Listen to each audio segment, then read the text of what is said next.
you just don't know how close I was to being late today. I literally walked in the door at 8:47.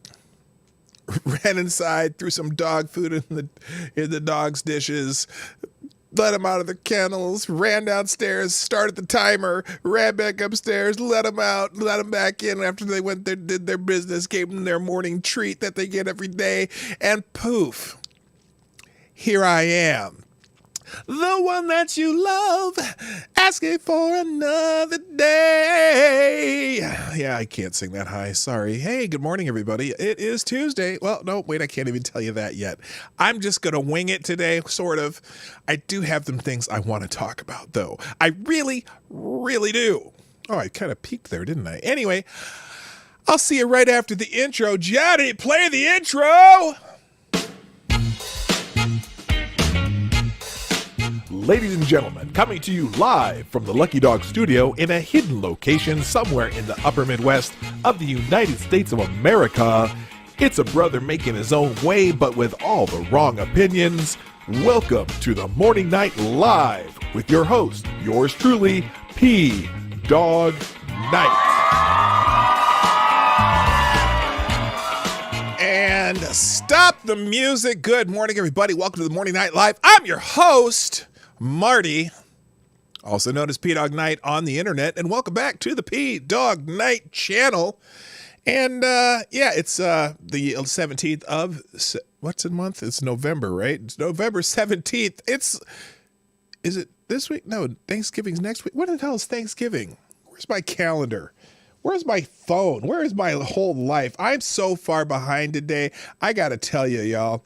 I had the longest night ever at the old Ups place because we're starting to get into that season, and they asked for volunteers to come in early. So I went at 10 o'clock last night, thinking I'd get out of there like by normal 7 o'clock or so this morning. No, I'm there till 8:30, so it took me a while to get here, but I am here. I am queer. Get used to it. Well, okay, not exactly that. Oh, by the way, that probably should have got one of these. Did you hear that? Yeah. Okay. Welcome to the Morning Night Live. I'm Marty, that guy.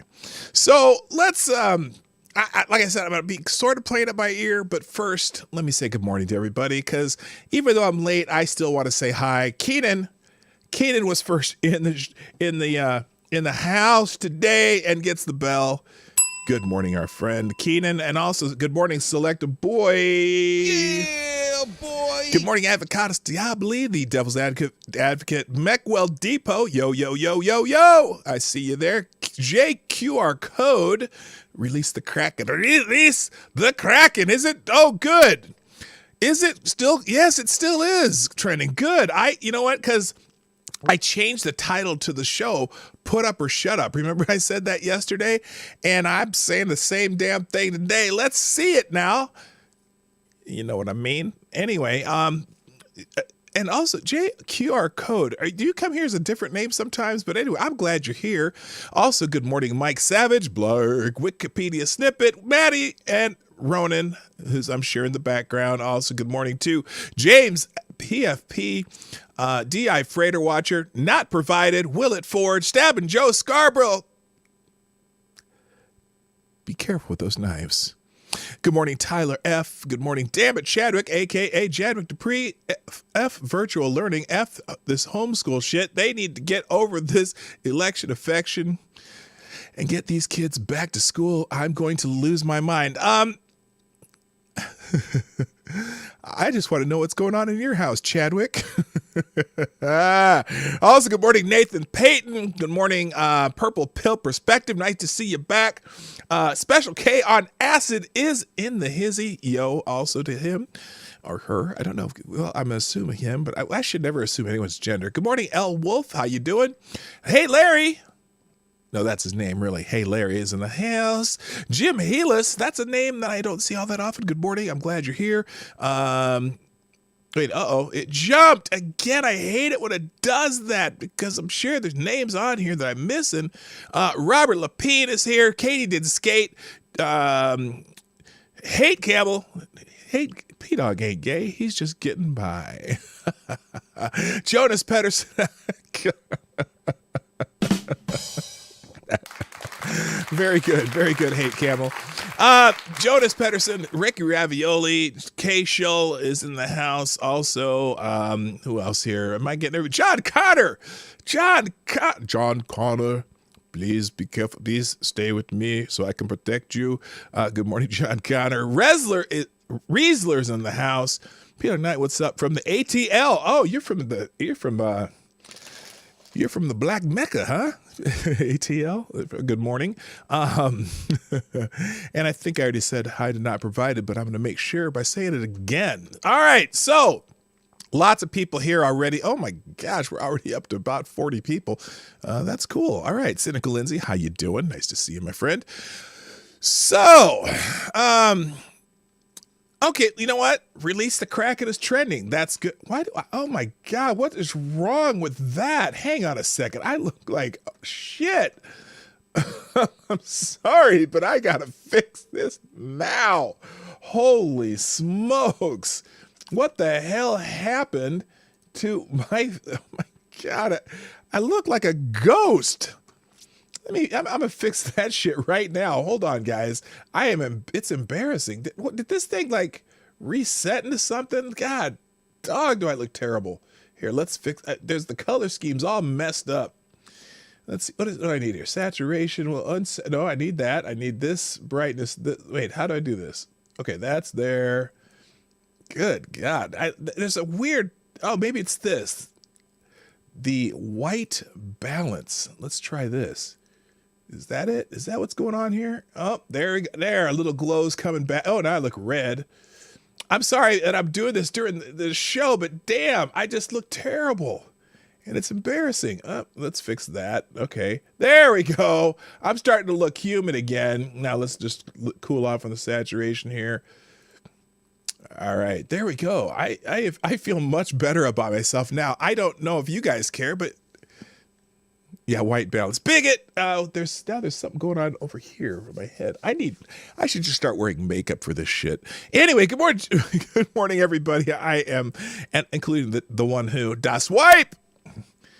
And I think I caught everybody. All right. Special candidates. Add another one. Okay. I want to check out this. Oh my God. Well, that's still messed up. Hang on. I'm sorry. My vanity is showing right now, and I don't know why, but I just look weird. That's why.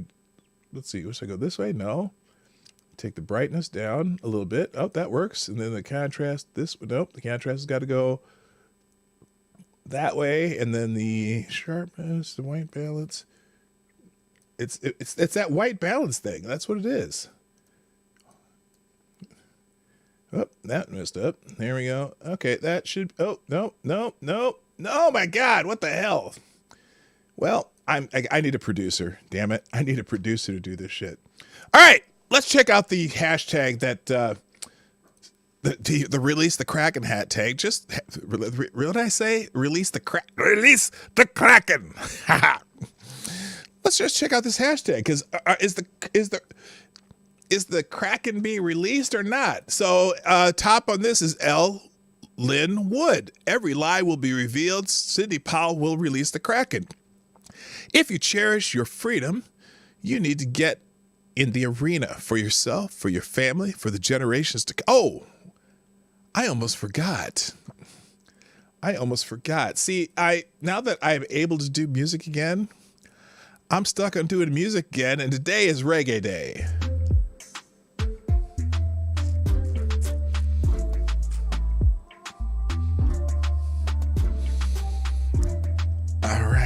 That's what it's gonna be, but I might have to turn that down because that's a little loud for. Now I could easily talk over that, but I just want to have a nice little mellow groove going in the background.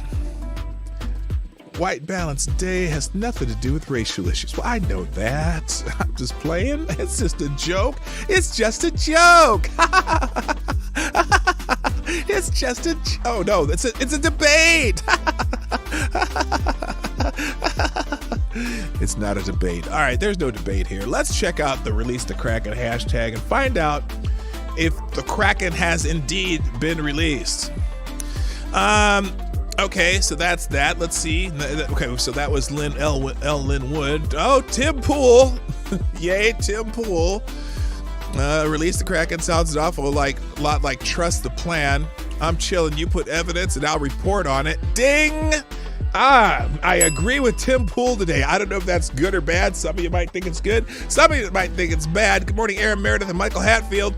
I'm telling you, like I said, the theme today is put up or shut up. Now, someone here released the Kraken. Rudy, give me a few minutes. So some people are taking over the hashtags. Oh, there we go. Republicans release the Kraken. The Kraken. Okay, yeah. Some people are kind of fucking with that idea. Anyone else notice that Release the Kraken woman just so happens to be releasing a book on the corruption of the Department of Justice at the same time she is claiming to have mountains of evidence that they refuse to bring to court? In 21 cases they have lost so far. Well, we'll find out. Like I said, put up or shut up, Sydney and Lynn and Rudy and everybody else. Miss Krasenstein has weighed in. Mrs. Krasenstein is Brian Krasenstein, or his uglier twin brother, who tweet under the name of one of their wives, who says it's funny how Republicans claim they will release the Kraken, but when they actually show up in court, the judge laughs them out of the courtroom. Trump and the GOP is fighting this election through propaganda on TV rather than through real evidence in the court. Well, let's just say there has been some evidence already, and I don't want to hear your whiny little asses anyway, you damn Ponzi scheme little pricks. Did I say that out loud? I think I said that out loud. Anyway, all right. GOP is smoking that Kraken. Release the Kraken, bitch. Y'all been screaming that shit is coming for 4 years. No, they ain't talking about who's going to jail, moron. He's saying Obama's never going to jail. Hillary neither. Mexico didn't pay for 1 cent of that. What little wall was built. Joe Biden will be your president. Get over yourselves. Get a fucking brain. See, this is time to put up or shut up. Thank you. This is Kyle with the first donation of the day. The big $2 saying, hello, chat people and PDawg. Everyone saying hi to Kyle this morning. Good morning, Kyle. And then there, let's see, Wayne Dupree. Well, Sidney Powell is now starting to release the Kraken, folks. She is reading whistleblower statements live on the air. Oh, okay. Well, apparently.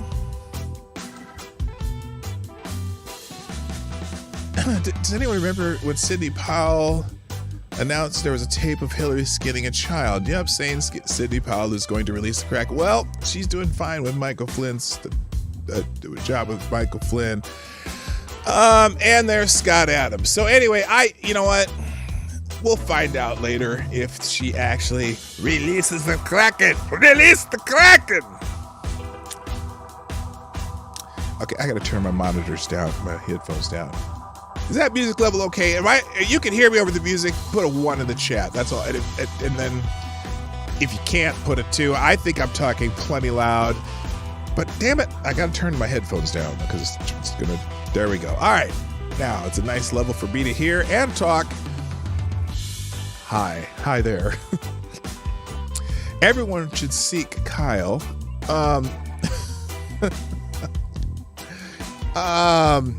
Okay. Everybody should seek Kyle. Okay. Did someone... Okay. I gotta be careful with that kind of stuff, you know? All right. Oh, Laura Logan. Sidney Powell begins to release the Kraken. Citizens Free Press. Well, let's see what Laura Logan has to say about this. This is an article from Citizens Free Press. Sidney Powell begins to release the Kraken I've got a first-hand witness. In fact, I just emailed you an affidavit from a witness who can now be used publicly. It's redacted in some places, but he was present for the creation of the system for this specific purpose of falsifying election results for Hugo Chavez. And then Maduro. They exported this all over Latin America. It's the Smartmatic and Dominion systems that were built to do this very thing for changing results of elections. And he realized when things were happening the way they were here, particularly that the states that suddenly went down, they stopped counting votes. It was because the need was so great to President Trump that they had to go. The need was so great to President Trump that they had to go in and do a separate reset on the machines to have them come out for Biden. Mark Stein, and what evidence do you have for this effect? Witness to this effect. Cindy Powell, I do indeed. You have evidence to this effect. Witnesses to this effect. Cindy Powell says, indeed I do, or I do indeed. Okay, let's see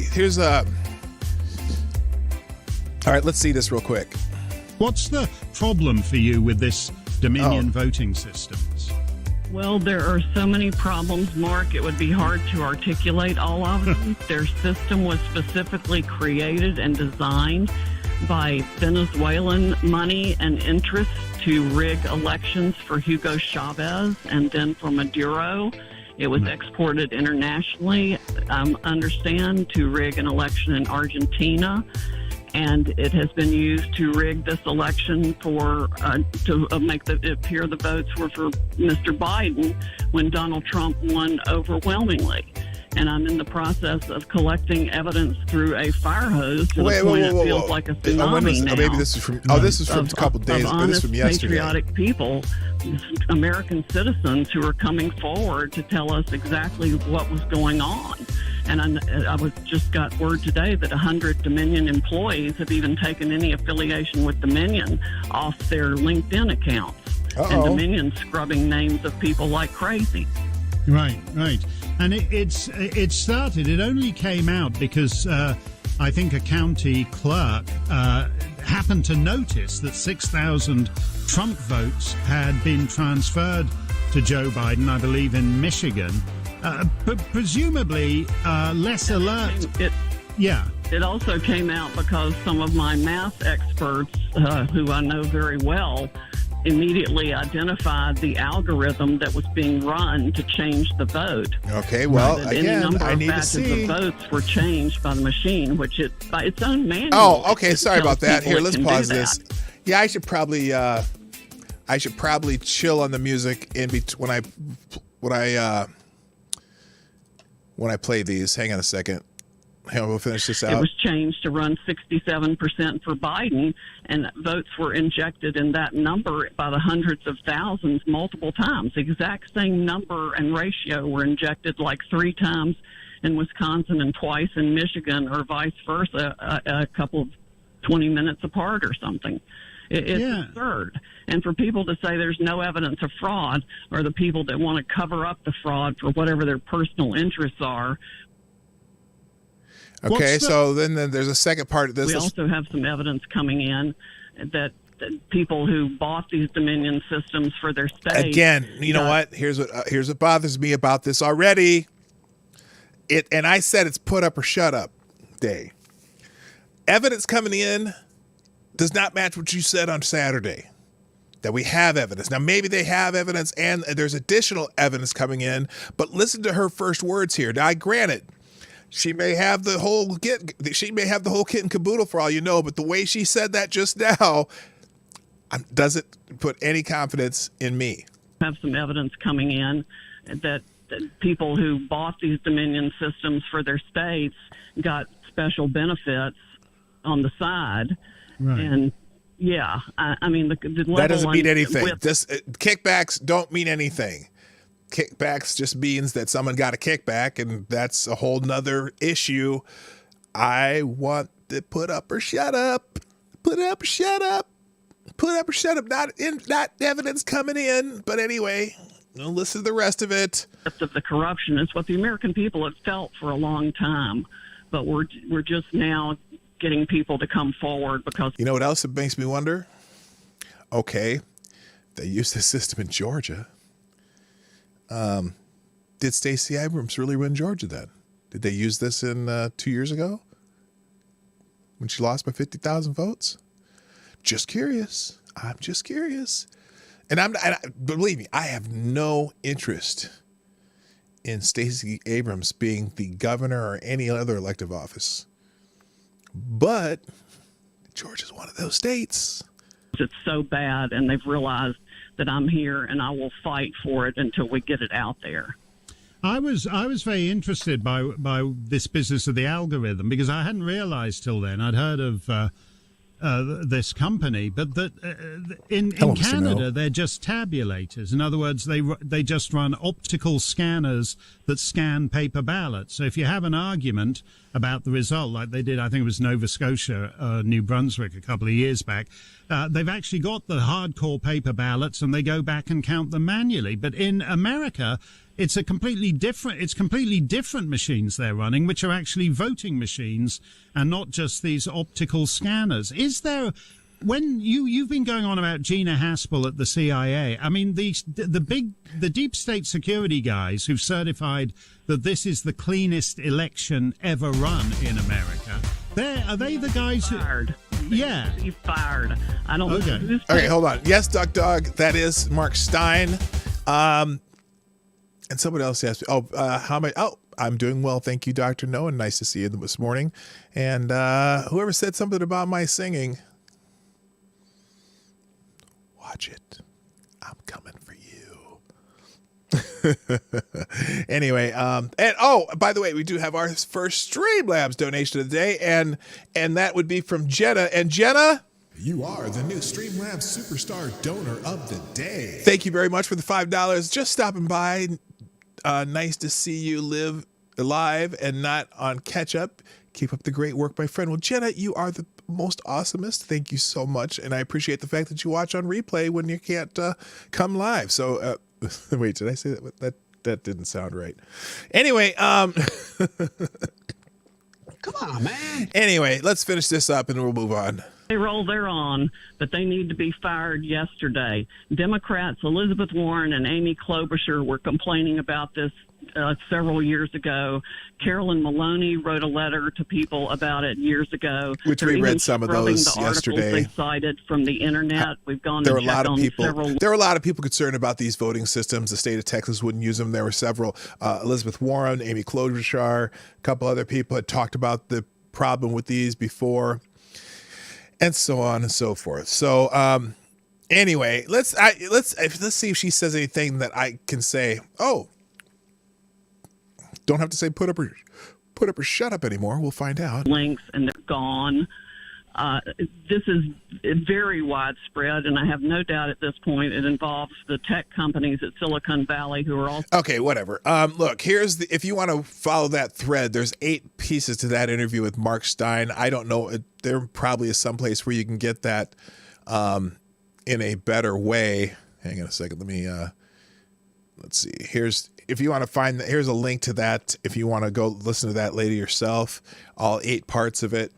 But I'm not gonna, you know what? Again, I say put up or shut up. Anyway, but the release of the Kraken seems to be a kind of a mix of people making fun of it and people, yeah, so see, they're laughing now. I tell you what, if she comes up with something and either these people are going to look foolish or she's going to look foolish. And you know what? It's not that often that Sidney Powell ends up looking foolish. I'm just saying. So anyway, all right, let's move on from that. This is a day also where I kind of, like I said, I'm playing it by ear because I got here so late. Real quick, here's a quick notification. Thank you, Becca Fairley, Aaron Meredith, Tyler F, Cynical Lindsay, Scribe Light, and Maddie for all tweeting out the show today. I appreciate that. Share the show right up there, Twitter, Minds, Gab, Parler, or click the what's that thing down there? That arrow that says share. There's says share next to it, and you can send it out on social media. I was surprised to find out a few weeks ago that I'm getting a decent amount of traffic from Facebook. And I'm like, I've never posted this on Facebook. So one of you have done that, and I've received some traffic from that. So I appreciate that when you put that on other forms of social media, other than the ones that I always point out up here. So anyway, let's go back into the home here. So let's get here. So on the American Spectator this morning, let me fix this so that it fits on the screen. Maybe it'll fit on this one better. There we go. So that interview with Maria Bartiromo on Rudy, Sidney Powell revelations. On her Fox show Sunday Morning Futures, Fox host Maria Bartiromo featured what she termed explosive news from her guests, Trump legal team leaders Rudy Giuliani, Sidney Powell, the latter also the lawyer for General Michael Flynn. You can see the Giuliani Powell interviews on YouTube. This Dominion company is a radical left company, Giuliani said, of the voter machine company at the center of the controversy. He added that people don't have any idea of the dimension. Oh, damn it, Marty. Get your act together. I'm going back to having the music. And I'll just talk louder so you can hear it.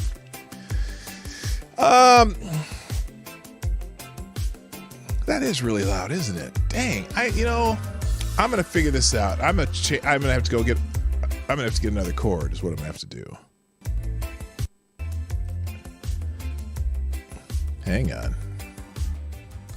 There we go. All right. Oh, this is the same thing we talked about yesterday. You know what? We've already seen this. I'm not going to read this article. Let's go into different something else. My apologies. All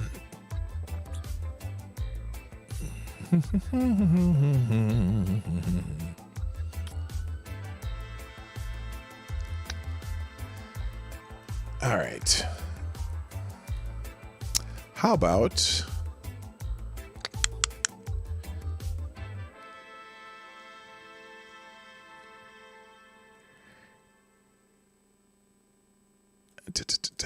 oh, by the way, did you know, here's an interesting tidbit of news. After losing the election, Trump had the highest approval rating in 7 months. That's good timing, isn't it? Jenna P, now I see you in the chat too. How you doing? And also hard disk fail. I see you showed up. How about that? In the midst of President Donald Trump's refusal to concede the election to President-elect Joe Biden. Ooh, I don't like this. I hate saying that. Even, here's the thing. Even when they certify the election results on December 14th, Joe Biden's still not officially president-elect. Did you know that?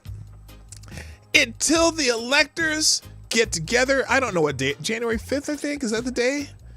Until the electors get together and officially put their votes in for their states, the winner of that election is the official president-elect. So I don't even want to, you know what? This whole president-elect thing is literally the media telling you. The media telling you to obey. Now, most of the time they're right. But there's a whole lot of stuff going on that you just don't know. I am not necessarily, what's a word? I'm optimistic, but I'm realistic. Okay. Anyway, President Trump's approval rating jumped from July's low of 40% to an average approval rating of around 45%, according to 538, which is not the number of votes that Al Gore lost by in Florida. President. Oh, by the way, this show is as discombobulated as possible. I do have my cup of reparations coffee in the unofficial old Avatar cup that you cannot buy anywhere. But I'm taking a sip because I have a cough. But it's not the coof. All right. President Trump's his approval rating went to 45%, according to 538.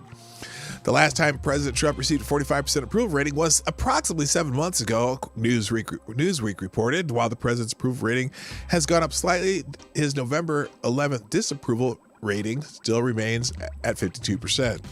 Meanwhile, a poll from Rasmussen from November 13th showed that the president had a 52% approval rating while receiving a 40% disapproval rating. As President Trump is seeing slight increases in his approval rating, he and his campaign continue to contest the election, yada, yada, yada. So anyway, good. That's, I don't know if that means anything today or not. It just seems weird that as his approval rating is highest it has been for the entire year, and the fact that certain other former presidents, like the immediately preceding one, had about the same exact approval rating when they got reelected in a very dominant fashion. You would think that would have something to do with have some correlation, but apparently it doesn't. Let's see here. Democrat Ben McAdams concedes to Burgess. Oh yes, in the Utah race, Burgess Owens. Burgess. Oh, hang on a second here. I think I might have said this yesterday.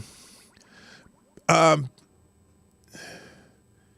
on. There we go.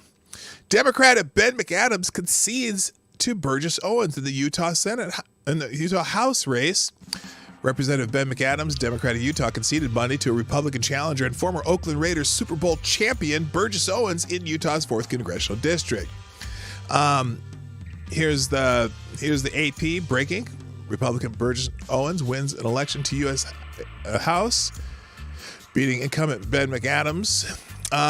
Owens centered his campaign around combating socialist policies advocated by far-left congressional Democrats. In an interview with Breitbart News, Owens took aim at former NFL quarterback turned Black Lives Matter activist Colin Kaepernick for kneeling during the national anthem, saying, "We have a responsibility as we pass the torch down to the next generation, and there's an example of someone we all respect, Kobe."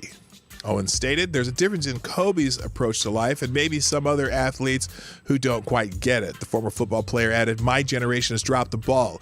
We have allowed the socialists and Marxists to get in our school systems and teach our kids a different way than we were brought up. Kaepernick is a good example. In today's society, our greatest enemy is socialists and Marxists who lay in and wait and attack our most vulnerable." So right now, so as of Monday, I don't know why this is off-centered. Let me fix that real quick. Jesus, I'm sorry about that. I just got to move these around every time I do a new scene.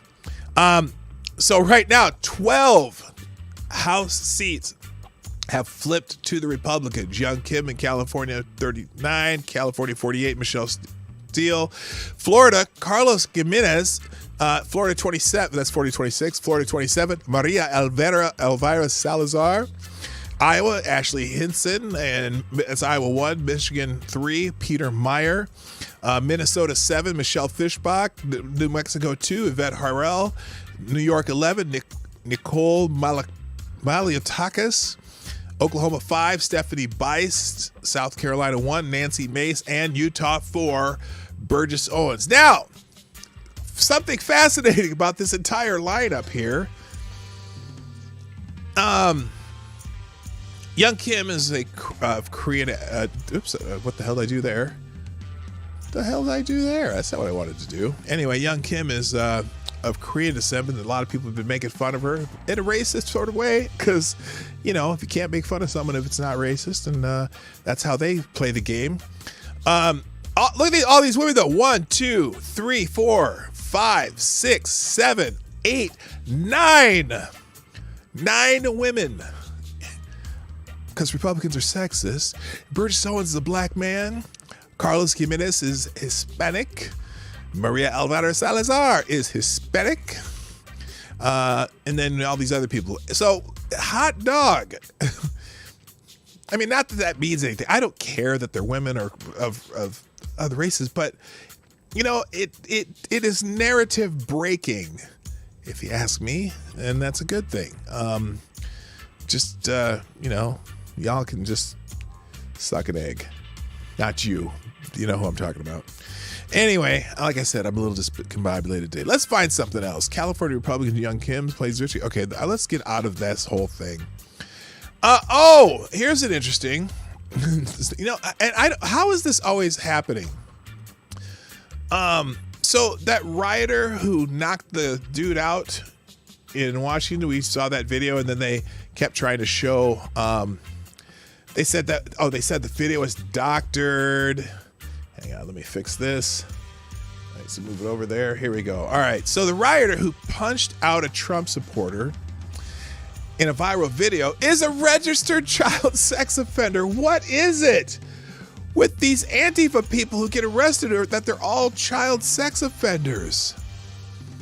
Remember when McCain's VP was a woman? Yeah, they didn't count her as a woman though, and that was silly. They just, because they couldn't. Well, So a protester was arrested after he punched a supporter of President Donald Trump also is a registered child sex offender, public records show. The Metropolitan Police Department arrested 39-year-old Kenneth Wayne DeBerry on Saturday for disorderly conduct, including inciting violence, aggravated assault, and felon in possession of a firearm after police found he was carrying a handgun, according to an MPD press release. According to the MPD Sex Offender Registry, DeBerry is a registered sex offender who was convicted in Washington, D.C. in 2008 of second-degree child and sexual abuse against a person under 16 years of age. Now, I'm curious. So he's 39. So that was 12 years ago. He was 27. So this guy's, fuck that guy. FTG. DeBerry was arrested with 3 others during a Saturday incident, according to MPD, which occurred on the 1700 block, blah, blah, blah. Remember the Kyle Rittenhouse? 2 of the 3 guys that he shot, and I think both the ones that he killed, were also registered sex offenders. It's fascinating that for some reason that just attracts that kind of crowd. Anyone else see the pattern? Good God. Let's see what else we got here today. And by the way, Joe Biden refuses to condemn Antifa. Make sure this fits on the page. And I don't, what's weird is I don't remember anyone asking him about it. That's even more fascinating to me. Has somebody actually asked Joe Biden about Antifa? So this is from PJ Media. Why won't Joe Biden condemn Antifa and BLM by name for attacking Trump supporters? Yeah, he had a whole press conference that they didn't ask him one question about that. On Saturday, many thousands of President Trump supporters came to Washington, D.C., but Joe Biden, who fancies himself as the president-elect who will heal this nation, was missing in action after Antifa and BLM attacked peaceful Million MAGA March ralliers. And obviously, Andy has lots of video of that. But here's the other thing. Not a single Democrat condemned the violence, not even Joe Biden. Today, 1 week after Biden called for unity and his supporters took to the streets to celebrate his media-projected win, Trump supporters were attacked in our nation's capital by far-left protesters and Antifa, noted Breitbart contributor Kyle Morris. Not one Democrat member of Congress has denounced the violence. Fox News contributor Rachel Campos Duffy tweeted a video showing a Trump-supporting family being harassed by Antifa. We've all seen this one where there's walking with the kids. I'm not going to play it again. Former acting director of national intelligence Rick Grinnell not only called out BLM and Antifa for their role in assaulting peaceful Trump supporters, but also Biden's lack of condemnation.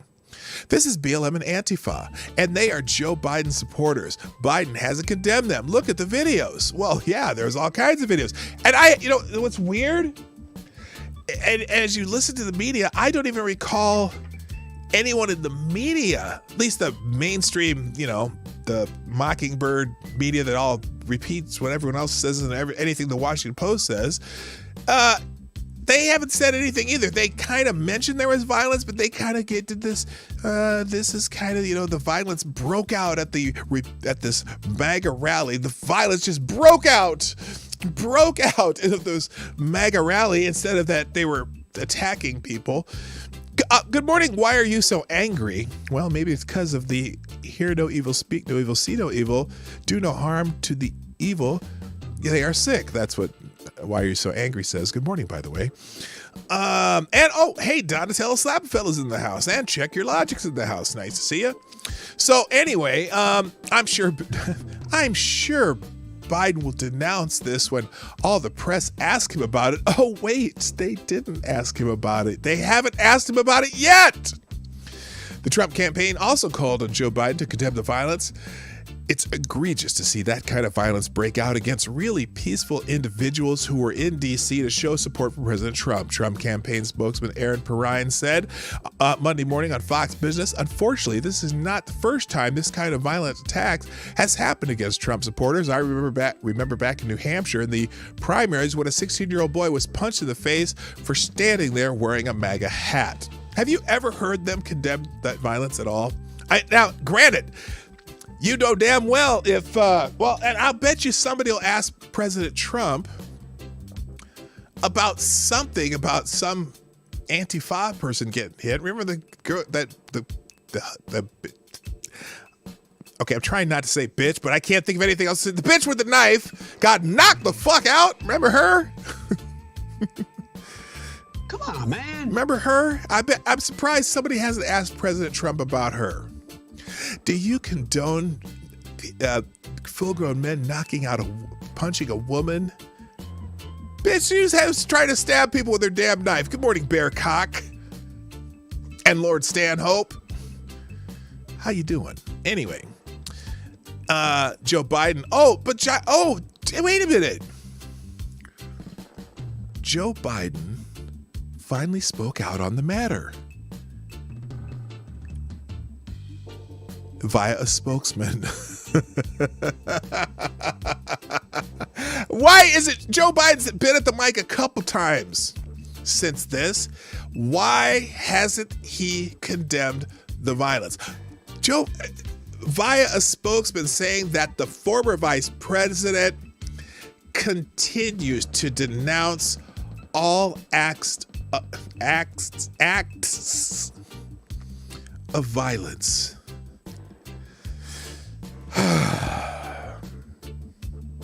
You're a lying dog-faced pony soldier.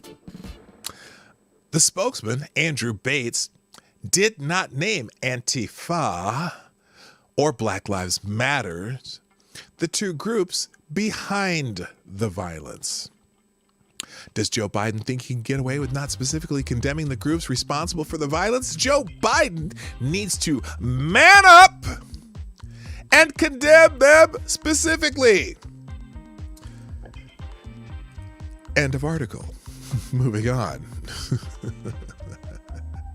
Yeah, and they had a whole damn press conference the other day, and they were asking we should play this press conference. The questions were just so he did this, what was the speech on? Something about coronavirus. He had a coronavirus speech the other day. And then they went and they said, we're going to have questions. And the way he asked, let me see if let's find that. Let's actually find that. Joe Biden.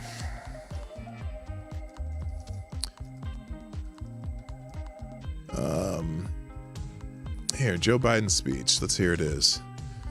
Oh, good God. No. I want the.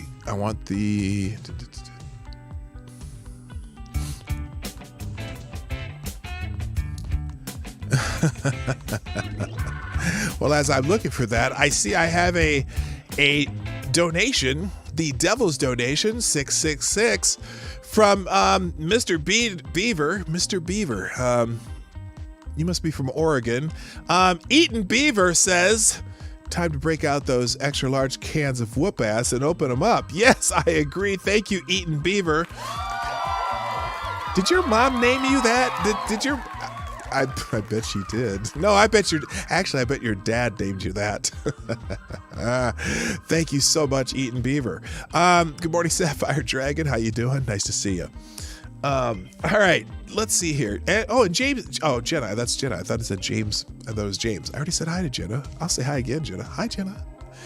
So, where is this speech? I don't want the remarks. I want the. Oh my God, remarks by President-elect Joseph R. Biden on the Affordable Health Care Act. Is this the one where he had the questions? What that might elect. Sir, what do you say to the Americans that are anxious over the fact that President Trump... Okay, listen. I want to go to the question and answer. I'm going to skip the whole thing. With a smooth transition In this COVID environment, may God protect our troops. Okay, first of all, Now I'm told that here's one of these Making sure- annoying things that Joe Biden does. He keeps saying, "And may God protect our troops." At the end of every speech. You notice that? And I keep saying to myself, what are we protecting our troops from in Joe Biden's mind? I haven't quite figured this out yet. Anyone know what Joe Biden's what he's talking about when he says protect them from what? Certainly not from any wars or conflicts that President Trump has started, because he hasn't started any. But anyway, so here's this press conference the other day, and listen to these questions and see if you notice. Well, you're going to notice it right away. The questions are crap. But how the questions are all framed. So he does this. This is a speech he did on the Affordable Care Act and COVID and shit like that. particularly the reporters in this room and others listening, you've interviewed a lot of these people around the country as you've gone all over the world, all over the country. Enduring illnesses, faced with risky choices, losing their employer plans in droves. Already 10 million have already lost their employer plans. They need a lifeline, and they need it now. They should have to hold their breath. They shouldn't be in that position. Okay, he's talking about the Supreme Court is going to wrench away the peace of mind they've come to now rely on. So we're going to get right to work, I promise you, addressing the issues that families are talking about around their kitchen tables this morning. Making sure that they can get in bed tonight quickly with the Congress. Your family's helping you to face the... Okay, here we go. Now, here's the part every American can be proud of. Here's the finish the speech. Thank you all for listening. May God bless you. May God... Actually, let me do this. I'm gonna turn the music off during this. I know it's distracting when you're trying to watch these. Let me pause the music here real quick. All right, hang on here. We'll put this back up. And there we go. Now, first of all, notice when he says he's going to take questions. But do you notice it's not like it's a press conference type question. He already knows who he's taken the first question from, which tells me that these questions are all set up for him. Listen to what he says right after the end of his speech, and he says, I'm going to take questions. God keep you safe in this COVID environment, and may God protect our troops. Now I'm told that we're going to have, we're going to take 5 questions, or thereabout? We're going to. Okay. Thank you, Mr. President. Okay. Notice he. Now, I don't know if the mics are set up this way, because usually if it's a press conference, they have. How does he know where to look immediately? Like, we're going to take 5 questions, but he already knows where to look, and and he says we're going to take 5 questions. Why would he? How does he know he's going to take 5 questions?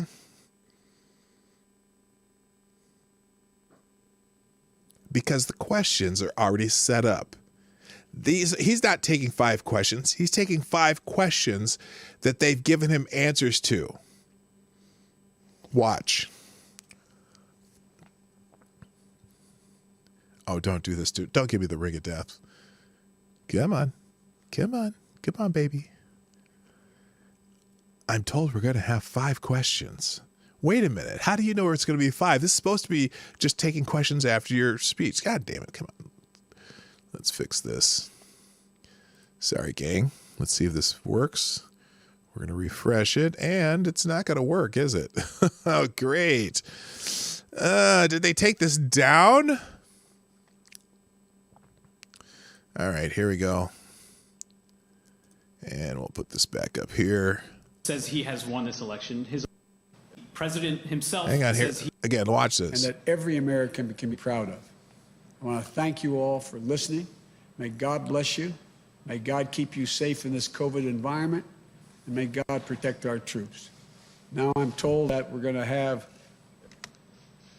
you're going to take 5 questions or thereabout? Yeah, he already knows how many questions he's going to take.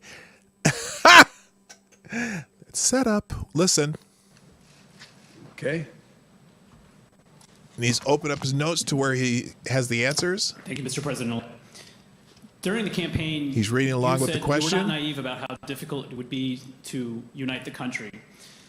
It's now 3 days after you were projected as the president-elect. The president himself says he has won this election. His own administration has not moved forward to give you access to what you need to do to begin. Notice the question's not about him or what he talked about. The question's only about what he can say about Donald Trump. Listen to this. The work of your transition.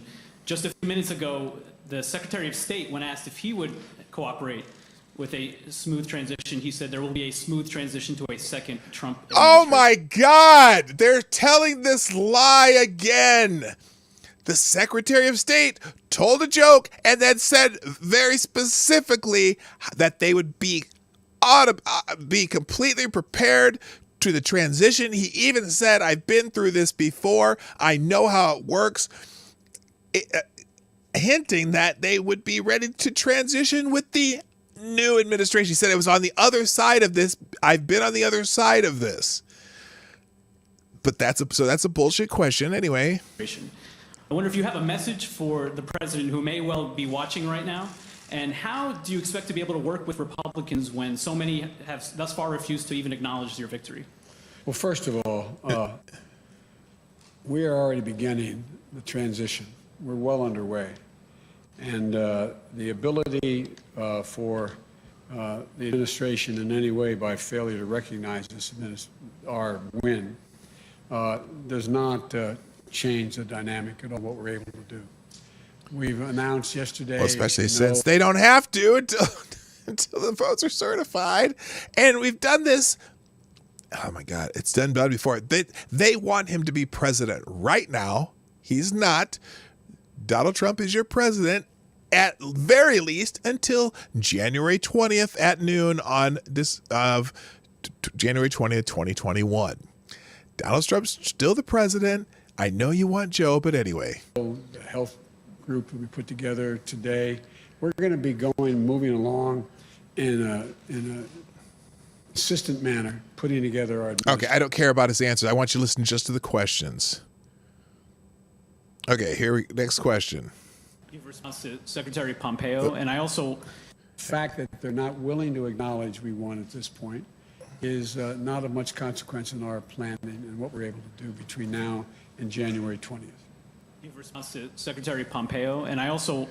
And Secretary Pompeo told a joke, and the news reported. As the walls closed in on the president, he would behave more erratically. Yesterday, he fired his defense secretary on Twitter. Are you worried that he's disabling the government? And what are you saying to the world leaders who are calling you at this point about the situation here? First of all, I'm letting them know that. First of all, Donald Trump's the president until January 20th. So that's his prerogative, and we will deal with it however we can if we transition into the office. That's all he has to say. But they're setting up questions so he can. Well, anyway. He's back. We're going to be back in the game. It's not American alone. Number one, I've had the opportunity to speak. It's never been America alone. Now we got our allies to start stepping up and paying for some of their own defense. That's awesome. Now, it was America alone defending the rest of the world. That's one thing. One of the reasons I actually voted for Trump this time, as I didn't last time. Last time I voted for the end of the world. That's what I voted for. And the fact that Donald Trump actually got NATO to live up to their responsibilities towards their defense, and not just, instead of spending their own money on other shit and letting us be take the lead on it all, they can actually be partners and not, not like hiding under our little eagle's wing. So, I don't like how he started the answer to that question. And where it's not America alone. America response alone has defending been- everybody else, or do we have partners that all defend the areas of the world that we want defended? I just want to keep going to questions, though. Let's see here. This V ends this answer. Okay, what the hell? This is annoying as hell.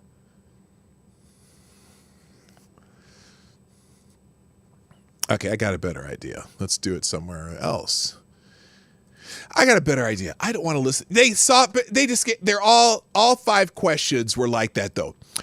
Well, what do you think of President Trump doing this and this and that and this and that? Not asking him any questions about what he talked about, what his plans for the Affordable Care Act or whatever. It was all, well, President Trump is doing this really poorly and he's an idiot and, we think he's going to blow up the world before you can go into office. What do you think about that? That's what all the questions were like. Every single question was like that. Nothing about what he was there talking about. So, or President Trump is holding up the transition. Do you think that'll... Oh, there is one answer that he gave that pissed me off, though. Hang on. Let's see if I can get this to work. I can't.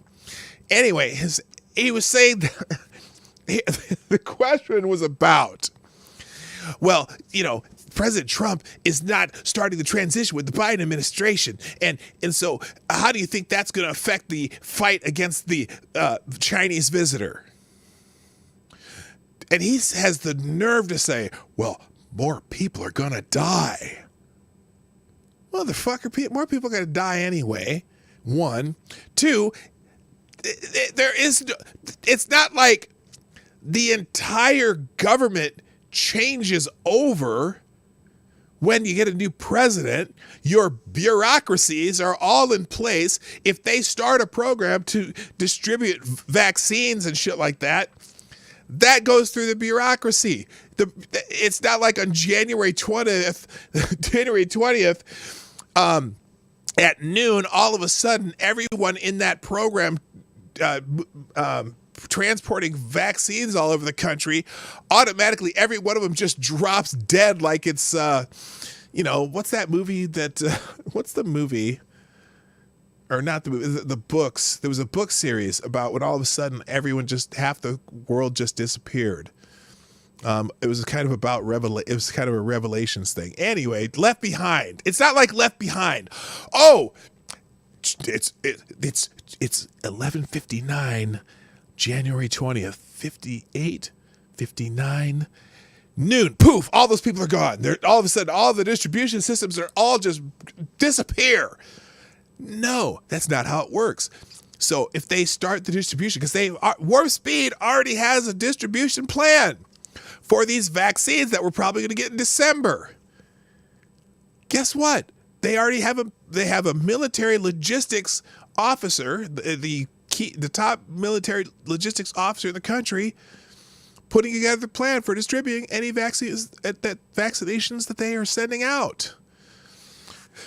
It's part of the plan. They, because he's like, they have no plan. They don't do this. They don't do that. Well, we have 2 vaccines now, both over 90% efficacy, that probably will be ready for distribution come early December. And they already had a plan for distributing them. Anyway. So anyway, that's why... let's see. Oh, you know what? Did they already take is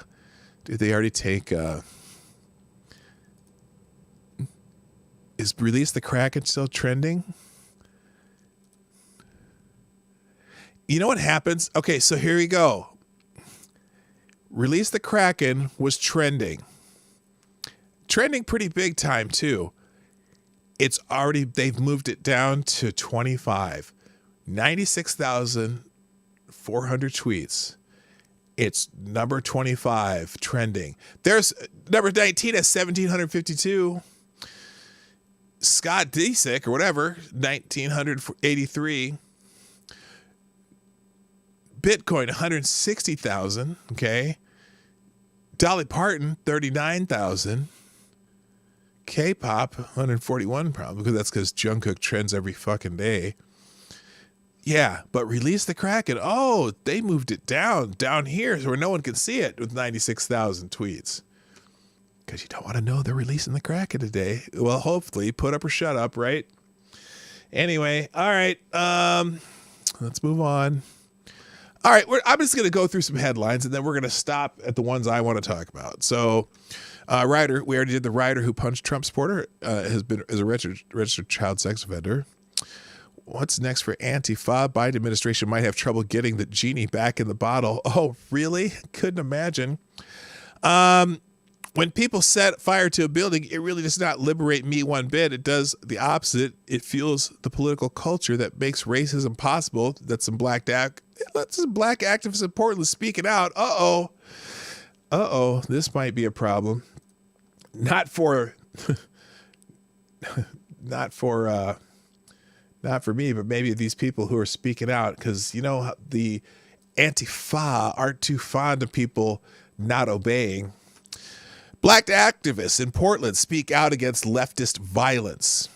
Black activists in Portland called out violent anti-fascist and anarchist rioters who they believe have hindered the social justice movement. Oh, they're starting to notice. I should have given one of these. The presumed election of Democratic presidential nominee Joe Biden this month sparked yet another wave of riots in Portland. Unsatisfied with Biden's likely victory, far leftist radicals vandalized the local Democratic Party headquarters and smashed windows of local businesses and a church downtown. Now, numerous black community activists are speaking out against the violence. About damn time! Telling the Los Angeles Times they believe groups mostly... What the hell's going on here? I keep doing that. Hold on. I'm sorry. I'm just... I will have a different system for this pretty soon, so... now I feel better. I don't know why. I'm sorry, guys. This show is not working very well today. I don't know why. Now, numerous black community activists are speaking out against the violence, telling the Los Angeles Times they believe a group of mostly white anarchists have tried to infiltrate the racial justice movement. Well, first of all, there's no such thing as social justice. I mean, you can't have justice for a demographic. Well, they think the demographic. Anyway, the rioters melded with Black Lives Matter, but they're 90% white and don't reach out to black organizations. Rachel Dixon, vice chair of the Multnomah County Democrats, told the Times, "I didn't destroy my own building." Newly elected city councilman Mingus Mapps, Democrat, and Ron Herndon, who advocated for racial justice in Portland for decades, both condemned leftist protesters who set fire to government buildings and other establishments this summer. When did they... Wait a minute. When did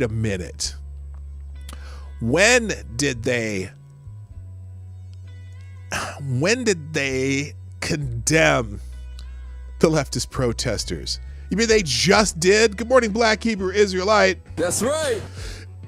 When did they condemn it? Are they just finally condemning it? Because it's been going on the whole damn summer.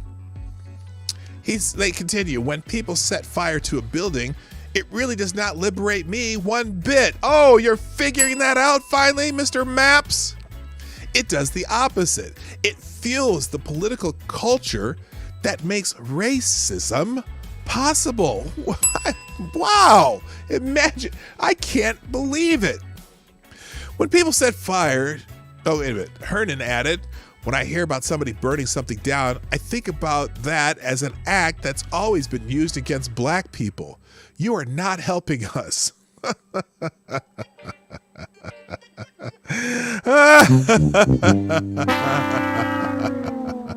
Oh, they're finally figuring it out. Rakaya Adams, chief investment officer of a foundation funding a multi-million-dollar racial justice initiative, said it was likely that the white rioters were responsible for a recent attack on the home city of City Commissioner Dan Ryan. Now, let me just clarify something for these three fine elected officials and or chief investment officer of a foundation. It's not just the white kids. I'm telling you, there's some black kids in there mixed in who are out there punching people and rioting and burning shit. But it's mostly the white kids. I mean, really, it is, like I've said before, finding a black person at a Portland riot is like playing Where's Waldo, but there is a couple Waldos in there. Trust me. Clearly, it's not black folks going to Commissioner Ryan's house and busting out his windows. Oh, yeah, it could be, but it's mostly the white kids, right? Demonstrators took to the streets of Portland for over 100 consecutive nights this summer. Over that time frame, they attacked federal courthouse with explosives, set fire to police union headquarters, and repeatedly looted local businesses. Yeah, the looting that's kind of the brothers thing. It's the fires, Antifa, looting, the brothers. Anyway, and that's just how it is. I mean, it just is what it is. Hello, AWOL. How you doing? Thumb up the ANAS, folks. He hasn't done an ANAS for a while. ANAS is in approved news from authoritative sources. Hello, Tyrant Deos. So anyway, they looted local business and vandalized other buildings throughout the city. The Justice Department in September designated Portland an anarchist jurisdiction for the city's failure to curb riots and support the police. So there you go. Let's see what else we got. We're talking about what is making police officers accountable. Sanders claims nobody he knows supporting defunding the police. Bernie Sanders, what are you talking about? Don't you... what the F? What the F, Bernie Sanders? Oh, no, is that... Oh, yeah, okay. Sanders claims nobody he knows. Apparently, he doesn't know Alexandria Ocasio-Cortez or Ilhan Omar. Nobody he knows supports defunding police. Well, let's read this. Let's see what Bernie Sanders has to say about this. Senator Bernie Sanders, independent Vermont, said he doesn't know any candidate who supports defunding the police, even though numerous left-wingers have called for slashing police budgets or abolishing police departments altogether. Nobody I know who's running for office is talking about defunding the police, Sanders said in an interview on Sunday, referring to candidates who ran in this month's election. What we are talking about is making the police officers accountable. The far-left House Democrats, known as the Squad, and other newly elected progressives, however, have said otherwise. Representative Alexandria Ocasio-Cortez, Democrat New York, argued that slashing $1 billion from the NYPD budget didn't go far enough. That's 1/6 of the NYPD budget. Defunding the police means, she said, defunding the police means defunding the police, she said in a statement. If these reports are accurate, then these proposed cuts to the NYPD budget are as disingenuous illusion. This is not a victory. The fight to defund policing continues. Fuck right off. Hello, Jesse Leon. I'm not talking to you when I said fuck right off. I was talking to her. Fellow Squad member Ilhan Omar backed the Minneapolis City Council's vow to abolish its city's police department. Yeah, that's not working out so well. Sorry. We can't go about creating a different process with the same infrastructure in place, Omar said in June. And so dismantling it and then looking at what funding priorities should look like as we imagine a new way forward is what needs to happen. You moron. Oh, yeah, let's just, you know what? I got a deal. Here's what she just said. Okay, we're going to disband the police and we're going to get rid of them and we're just going to have no police and then we'll figure out what we're going to do next. What a dumbass. Another Squad member, Representative Ayanna Pressley, Democrat, Massachusetts, used the defund police hashtag in a June tweet and has called for removing police officers from schools. Now, removing police officers from schools is not necessarily defunding police, but guess what? Those schools that have police resource officers or police officers in the schools, they're usually there for a reason. I'm just saying. Congresswoman-elect Cori Bush, Democrat Missouri, also committed to police defunding in a tweet just weeks before the election. We're going to defund the police and refund our social services. Don't like this idea? Well, we don't like dead black and brown bodies and broken families at the hands of those sworn to protect us. Oh, you mean your neighbors? Oh, wait, she's not talking about the leading cause of death in her neighborhoods. She's talking about the man bite dog events. Okay, I get it. The police have failed at fixing themselves, so we're going to do it. Congressman Jamal Bowman, Democrat of New York, also voiced support for defunding the police, which he likened to defunding the occupation of black bodies and the militarization of our communities. Okay, this bullshit drives me nuts. Look, the allocation of police resources or police has an extremely high correlation to areas where the police are called most often. Like people who are taking a lift to somewhere in their city.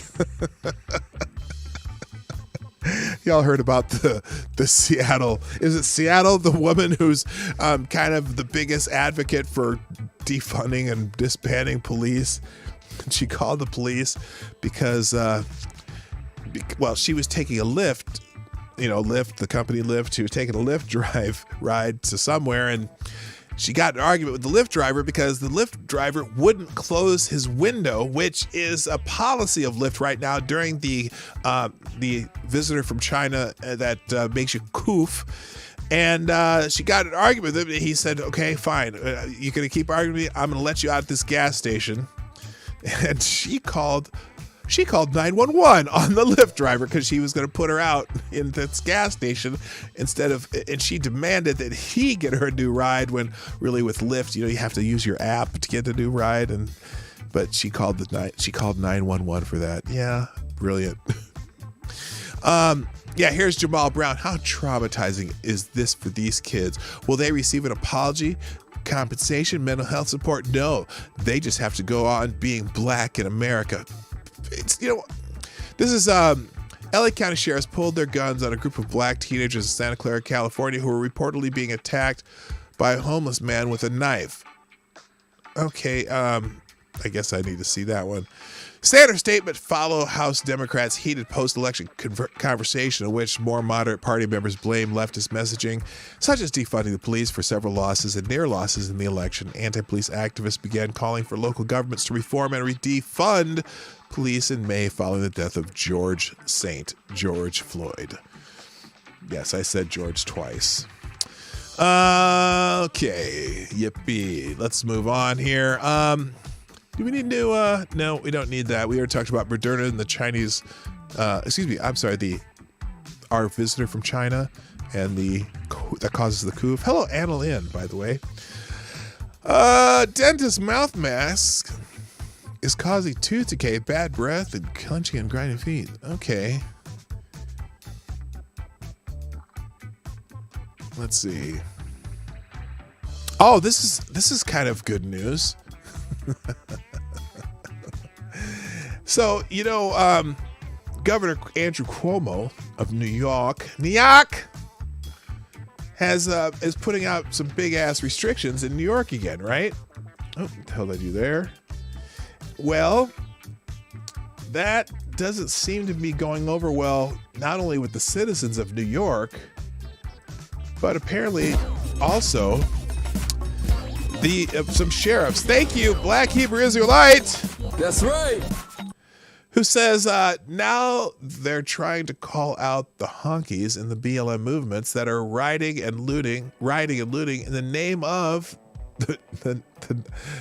Now, Black Hebrews are like, I'm probably not gonna say that. It's a variation on jogger, or this anyway. That's right. Oh, man. Oops, wrong one. That's right. That was too late, dumb bitch. That's right. That's right. Thank you so much for the $2. You probably read it when it went up there. All right. Say 3 more New York sheriffs say they won't enforce Cuomo's Thanksgiving limit. Yes. Did I say that? Thanksgiving limit. Did I say that right? Fulton County Sheriff's Office. Oh, hang on.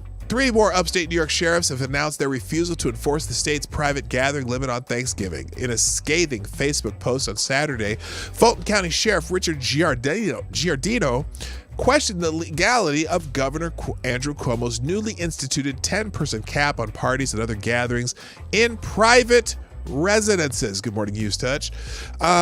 Frankly, I'm not sure it could sustain a constitutional challenge in court for several reasons, including your house is your castle, the sheriff wrote in a Saturday post. And as sheriff with a law degree, I couldn't in good faith attempt to defend it in court. So I won't, he said. Giardino noted his office, with limited resources, has scant legal options to enter private homes other than search warrants, invitations, or under an emergency circumstance. Good for him. Yes, I knew the crowd would like that. FTG to Andrew Cuomo. Anyway, all right, that's all you need to know about that article. Kudos to that guy. Someone buy him a beer. Let's see. Also,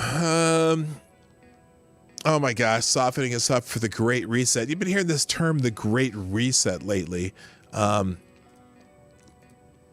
Here's a Breitbart article on it. Softening us up for the this is a Nick Nolte. Nick Nolte. Did I say Nick Nolte?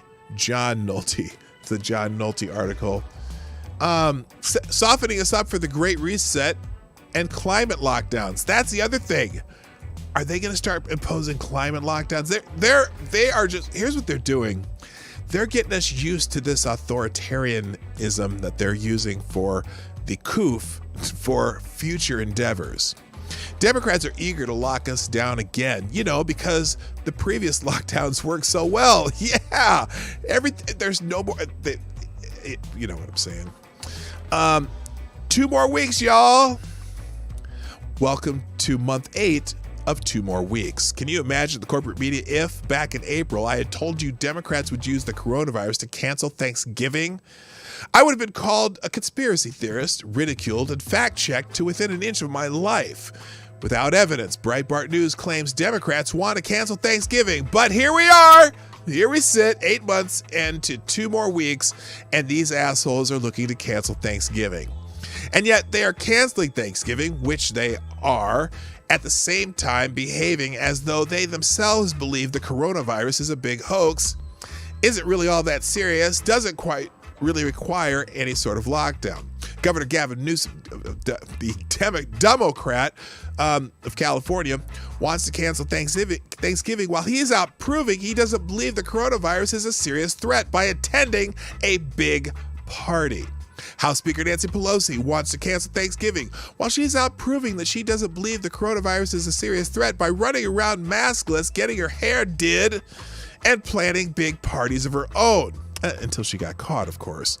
The corporate media want to cancel Thanksgiving while they are out proving they don't believe coronavirus is a serious threat by championing left-wing riots, left-wing protests, and celebrations for Joe Biden. I should be belling every one of these. It's like global warming. Look at all the people who claim the planet is warming, who tell us we are going to have to give up our freedom, but who do not themselves behave as if they believe the planet is warming, who do things like move to the very same coast they tell us will soon flood if you and I don't give up meat and air conditioning. Yeah, doesn't Barack Obama basically live on an island in Martha's Vineyard? His place is going to be the first place underwater. Why would anyone who believes global warming is real move to the coast? I wonder, though, if these schemes are somehow connected. We've never before locked down the healthy, quarantined the healthy, shoved the healthy in mask. We've never seen that before. Lockdowns make sense if in a Democrat-run city like New York, which did such a terrible job of managing the Chinese virus that their healthcare system was in danger of being overrun. I get. If the system could collapse, I get that. But here we are, 8 months later, and we're back in lockdown talk, back to the 2 more weeks talk. Could it be that we're being softened up for climate lockdowns, that we are being conditioned for what is now being called the Great Reset? You've heard of the Great Reset, right? The world must stop building new coal power plants and instead embrace green alternatives in a post-coronavirus reset world, UN Secretary General Antonio Guterres said. Scary stuff, James Bond villain type stuff. First reared its fascist head in June. At a virtual meeting earlier in June, hosted by the World Economic Forum, some of the planet's most powerful business leaders, government officials, and activists announced a proposal to reset the global economy. Instead of traditional capitalism, the high-profile group said the world should adopt more socialistic policies such as wealth taxes, additional regulations, and massive Green New Deal-like government programs. Every country from the United States to China must participate, and every industry from oil and gas to tech must be transformed. Wrote Klaus Schwab, the founder and executive chairman of the World Economic Forum, in an article published on WEF's website. In short, we need a great reset of capitalism. Schwab also said that all aspects of our societies and economics must be revamped, from education to social contracts and working conditions. All that's missing in the video below is the petting of a white cat. $1 million.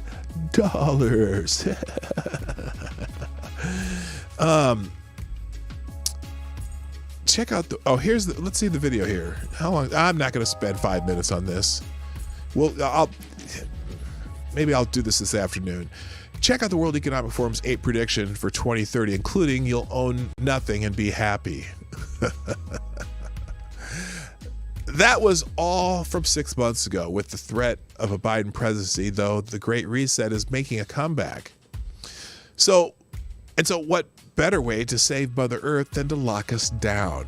And what better way to soften us up for climate lockdowns than lock us down during a pandemic for the first time in history, while Gavin goes to parties and Nancy gets her hair did, and the corporate media champion left-wing protests, and Barry and CNN LOL and Billy all move to the coast. P.S. Climate change. Oh gosh. Well, I'm not going to say that out loud, but I'll link the link that he's linking to, where he says it's something else. There's your Breitbart article on the doomsday predictions. Oh, good Lord. Anyway, F that. I hear you. Fascism, communism. Well, hello, Brutus. I see you're here. Good morning.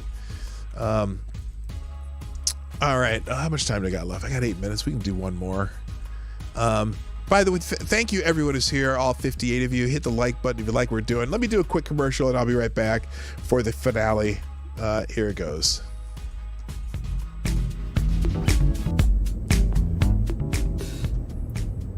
Hey everybody, it's me, Marty. Welcome to the Morning Night Live. I hope you're enjoying the show. The Morning Night Live is sponsored by you, the viewers of the Morning Night Live. Please, if you have a moment, take time to share this stream by hitting that little arrow down below or up here if you're on a mobile. And please hit the like button. I know you like it if you're still here and you're still watching. And finally, if you want to support the show, you can do that through your donations and super chats, which are in the description down below. You can do that at Streamlabs link or at PDawgKnight.live. That every little bit helps. And thank you for watching. Now back to the show.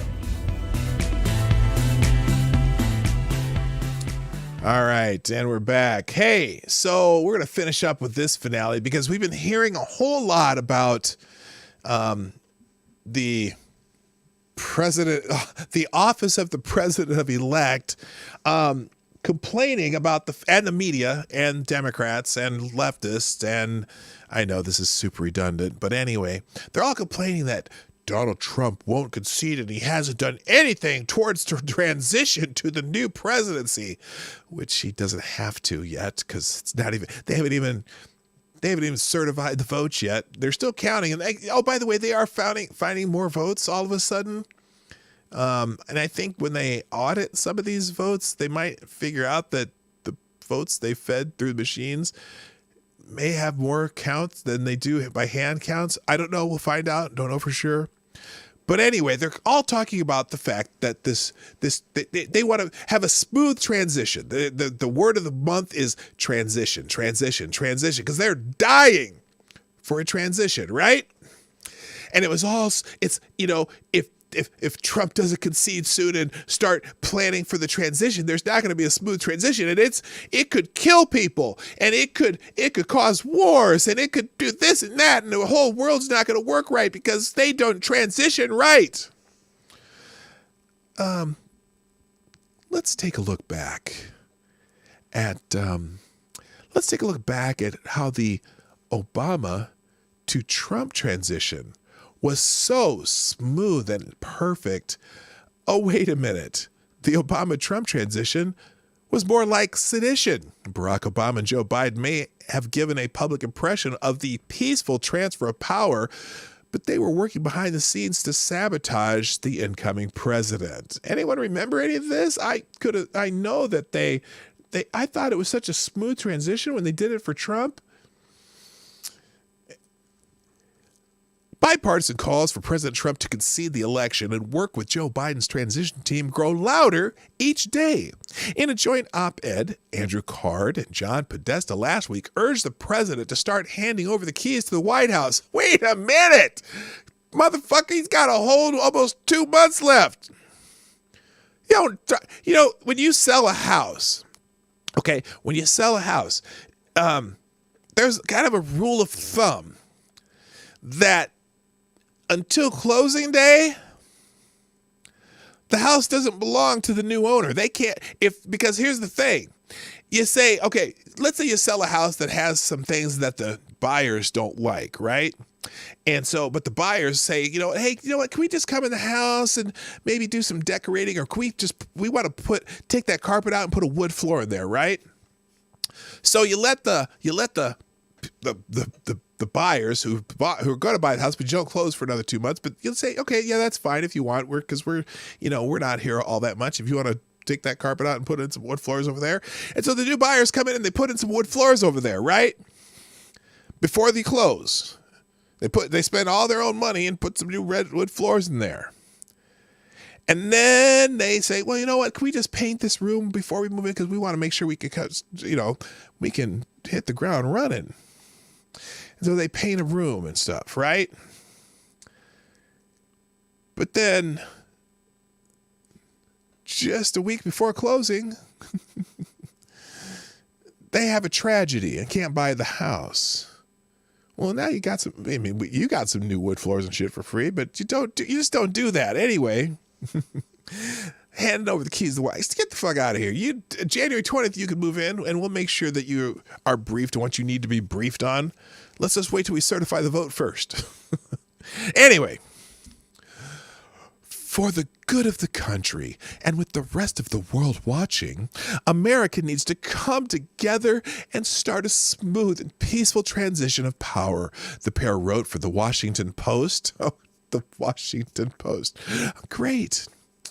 A delayed transition and the absence of cooperation between the outgoing and incoming administrations could hinder economic recovery, slow the distribution of a vaccine, and, God forbid, put America's lives at risk. Like I said, the distribution of the vaccine is going to happen regardless of the transition. Right? Because it's going to start before the transition, and the government agencies that do that transition stuff distribution of the vaccine, they don't stop at noon on January 20th. Those bureaucracies are there ever, as many of you well know. Anyway, the bipartisan Beltway ruling class measuring the Oval Office drapes for Biden now has summoned its biggest gun for backup. Barack Obama. Right on cue, per his habit, the 44th president is on the scene to torch an already smoldering body politic. Obama began his media book tour this month, timed undoubtedly to coincide with a volatile post-election period, and he is hard at work antagonizing his biggest political foe. The first volume of his 2-volume memoir, A Promised Land, is 768 pages long. In an interview with CBS News' Gayle King over the weekend, Obama bragged about his handling of the transition between his White House and Donald Trump. The peaceful transfer of power and the notion that any of us who attain an elected office are servants of the people, Obama explained with a straight face. We are not above rules. We are not above the law. The former president told a swooning Scott Pelley on 60 Minutes that there's a set of traditions that we have followed in the peaceful transfer of power. The outgoing president congratulates the incoming president, instructs the government and the agencies to cooperate with the new government coming in. Yeah, because the agencies all stay. They don't change. But I digress. Now, if those remarks don't make your eyes roll all the way back in your head and prompt a loud guttural guffaw, nothing will. Between Election Day 2016 and Inauguration Day 2017, Barack Obama and Joe Biden may have given a public impression of the peaceful transfer of power, but they were working behind the scenes to sabotage the incoming president and his team. Obama, on his way out the door, set in motion 4 straight years of internal insurrection. It was sedition, not transition.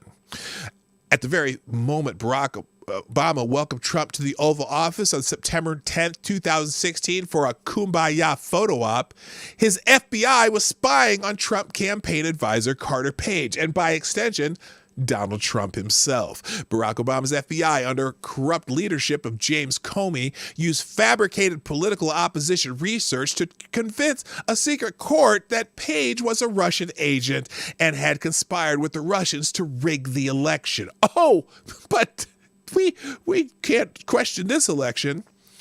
Comey and Sally Yates, Obama's deputy attorney general, signed the initial FISA warrant on October 21st, 2016. That was just before Election Day. Comey's FBI also was investigating 3 other Trump associates, including his former campaign manager and Lieutenant General Michael Flynn, the incoming national security advisor. Oh, but they just wanted a smooth transition. After Trump won, Obama continued to stoke the fantasy that Trump's election was illegitimate due to a Russia attack on our democracy. Oh, they're attacking our democracy. On December 9th, 2016, Obama amplified the farce by instructing his intelligence community to conduct a full investigation into the 2016 election. Smooth transition, such a smooth transition.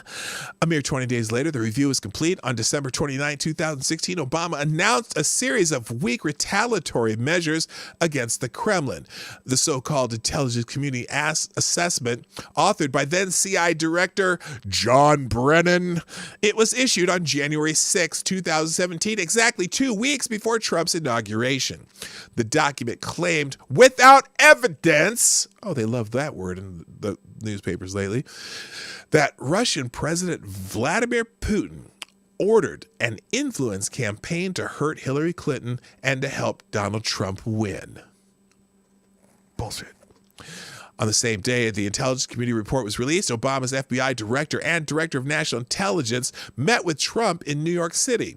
Comey, citing what he later called unverified and salacious accusations contained in the Steele dossier, warned President-elect Trump on January 6, 2017, that the Russians might have a recording of prostitutes urinating in front of him in a Moscow hotel, the so-called P tape that could give the Kremlin leverage over the new president. But that weasel move wasn't an instance of Comey going rogue. During an Oval Office meeting in the The day before. The day before, Comey told his boss that he was planning to ambush Trump with the unproven allegation. Joe Biden also attended the infamous January 5th, 2017 briefing. Oh, I didn't know anything about that. I didn't know anything. Come on, man. Comey later bragged that Obama moved his eyes up and down like a Groucho Marx thing in approval. Top Obama official then leaked details about the classified briefing to CNN. Classified documents presented last week to President Obama and President-elect Trump included allegations that Russian operatives claimed to have compromising personal and financial information about Mr. Trump, CNN reported on January 10th, 2017. One high-level administration official told CNN, I have sensed the outgoing administration and intelligence community is setting down the pieces, so this must be investigated seriously and run down. The Trump-Russia collusion hoax concocted by Obama and his allies, promoted by the Trump-hating news media, officially was born. The pretext for the appointment of a special counsel, which happened 4 months later, was planted. The hits kept coming. On January 12th, David Ignatius reported on Flynn's classified phone call with Russian Ambassador Sergei Kislyak, leaking classified information. Classified government information is a felony. Flynn, Ignatius suggested, might have violated the never-regarded Logan Act if he undercut U.S. sanctions against Moscow. Ignatius' bombshell ignited another crisis for Trump's transition team, already under full-blown siege from the phony collusion narrative. Peaceful transition, he says my foot, I say my ass. Obama lackeys engaged in other subversive tactics as they cleaned out their desks. Top White House officials, including Biden and Obama's chief of staff, made several requests to unmask Trump aides caught up in surveillance. Clapper testified January 5th, 2017 to Senate Armed Services Committee, chaired by Trump's archenemy, the late John McCain, that it was unclear whether Russian hacking changed any votes in the election, meaning it didn't. Clapper's an asshole. Clapper's comments, however, were intended to imply that they had. The first renewal of the FISA warrant on Carter Page was signed by Comey and Yates on January 12th, 2017. The most powerful government tools designed to catch foreign terrorists was still being used against the Team Trump as Trump prepared to run the country. In many ways, the transition of power from a Democratic president to a Republican president never happened. Democratic Party apparatchiks still rule the administrative state. They've attempted to thwart President Trump at every turn. As Lee Smith noted, Obama is the first president since Woodrow Wilson to remain in Washington, D.C. after his term ended. Obama's operation against Trump began before the election, accelerated during the transition period, and continues to this day. Joe Biden doesn't need a formal transition back to power. His people still run Washington, D.C. Biden's BFF, Barack Obama,